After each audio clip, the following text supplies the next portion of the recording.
Hey everybody, Matt Johnson here from Marathon of History and the Marathon of History shop, which is one of my favorite places in the world to be. I absolutely love what I do, and working every day is not something I dread, it's something I really look forward to. So I am joining you today to unveil our newest addition to our Heritage Toy series. And as you know, the Heritage Toy series is something that Marathon of History has had for several years now. And it is really something that I just have a lot of fun with through the business. And it's my dad designs all of these things. And my dad is, if you know his story, he's a lifelong woodworker, ran his own business successfully. And as he started nearing retirement there, he pretty much randomly taught himself to 3D design. And it's been many years, many hours, but he's done a great job. And so he designs all these things. And it's pretty cool. And you know, every time I go over to his house, he's working on something new. And today's model has been in the works for a long time. I remember going over quite a while ago, and he had already started talking about this particular model. And so, you know, I'd go over and you'd see, you know, improvements or whatnot. And I don't know if there's a stat available, to be honest, of how many old Milwaukees were consumed while designing this model that I'm about to show you, but I'm sure it's out there. So anyways, without me yapping on any longer, I'm going to unveil our newest addition to the Heritage Toy series. Drum roll, please. Drum sound, drum sound. Very pleased to introduce to the internet our 1/48 scale Diamond T tank transporter. Isn't that a neat unit? Over 16 inches long, has full hookup for the trailer, can hold any one of our 1/48 scale tanks on the trailer itself. And the Diamond T is really, it's really an interesting vehicle. And it's sort of, I've seen it called the Diamond T. I've seen it called like the prettiest vehicle of the Second World War. And I mean, I personally am still partial to the CMP truck. I think there's just something about those that is really nice, but man, the Diamond T is close behind for a really good looking vehicle. And the Diamond T tank transporter, 40-ton tank transporter, which this one is, was sort of born out of necessity, as the British Army had, I believe what was called the Scammell tank transporter, and it was a 20-ton unit, could transport 20-ton tanks, and that was sufficient at the time. When you think about the start of the war, British tanks were typically very small. They were, well, tanks everywhere are very small, but the British had, I'm gonna, off the top of my head, the Matilda and the Valentine. Two pretty small little tanks, and the tank transporter for them, it was adequate.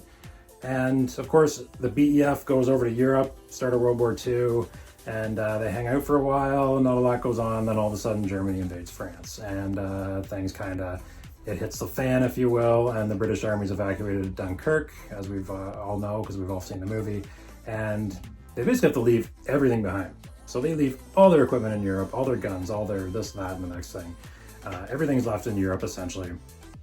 So when they start reorganizing back in Britain, at this time, we have to remember that it's still a very real possibility that Britain is going to be invaded by Germany. And indeed, in 1940, until the Battle of Britain really solved things, it was a very real possibility both ways. Germany still wanted to go, Britain still feared they were coming. So how does that bring us to a tank transporter? Well, essentially, Britain didn't have any tank transporters, and their industry was already extremely stretched, obviously, to try and replace all the equipment that was lost in Europe. So they just didn't have the capacity to build a tank transporter. And what they needed this for, I went through a few sort of documents here, and they basically wanted something that would move vehicles from where the tanks were built to where the invasion sites would be, where Germans were coming into England or Britain in 1940, as was thought was going to happen.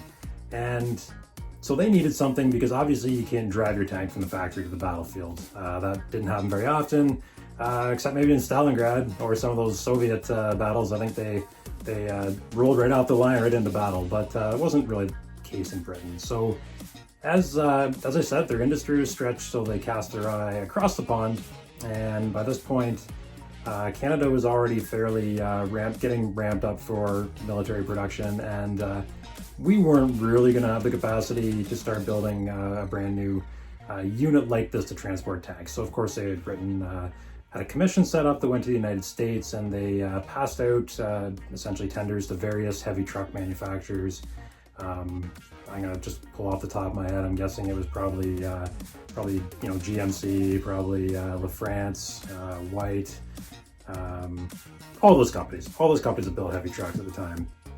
And Diamond T was one of them. And of course the Diamond T design won out. And that is how we are left today with this beautiful Diamond T tank transporter.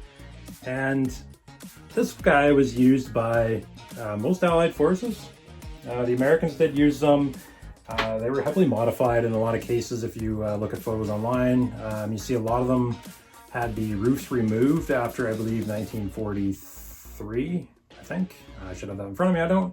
But a lot of the roofs were removed, saved on steel, plus it also actually did allow for mounting a machine gun ring on the top. But they were heavily modified in many different ways. They saw action in many theaters. In fact, many of the first Diamond T tank transporters to come off the line went to Bernard Montgomery and the British 8th Army in North Africa. And so you do find, when you do look at some images of these, many painted in sort of a desert scheme. And that's one of my favorite paint jobs, so you can bet there's going to be a video coming up painting one of those with the desert scheme. And I don't have the numbers in front of me again, but I think Britain had about 2,000. Canada had, I think, nearly 700. And I believe the Soviets had around 500. And then I'm not actually sure how many the Americans used. They had a number of different tank transporters. So this is a Canadian/British vehicle. I guess you could paint it like a Soviet vehicle. I don't know if you wanted to. But of course it does fit any of our 1/48 tanks on the back, which I'm going to attempt right now without hopefully dropping it on my shop floor. And one of the vehicles I saw a lot on the back of these, and I was looking at some images, was the LVT-4 Buffalo. And the images didn't actually say that I saw, but I'm guessing they're probably from either the Walcheren operations in 1944 when they moved these over for the invasion of Walcheren Island, or could have been for the Rhine operations in 1945. And the Buffalo is a great candidate for a tank transporter because they were great in water, awful on land. So see if I can put it on the trailer and see how it looks. Oh, that looks cool.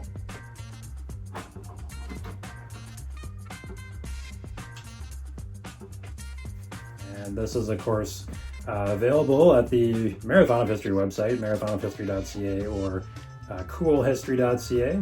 And they are up there for, I believe they are the price of essentially 3 tanks. And that includes truck, trailer, and tanks. So if you want to go check that out today, place some orders. I have some stock, but we're making these every day. We do have several orders for these, including from the Canadian Tank Museum. You're going to be able to buy these at the gift shop at the Canadian Tank Museum shortly. So I'm very excited. Thanks for watching the video. I'm very excited for our Diamond T, and I'm very excited to personally really dive into a lot more research on the Diamond T, because I'd like to put an article in one of my upcoming magazines, or maybe something I can share with the Liberation Tours group about the Diamond T tank transporters. So again, check it out, coolhistory.ca. And before I go, I just want to say I really appreciate everybody's support of Marathon of History, and in this end of things here, the Heritage Toy Series. I get so many nice emails and talk to nice people, and everybody seems to be, on the same page with these models, and they appreciate the durability of them. And I just want to thank everybody out there who has kind things to say and realizes that we're doing this for the right reasons. We're Canadian history fans producing Canadian vehicles made in Canada. So I really do appreciate it, and want to thank you all, and talk to you next time.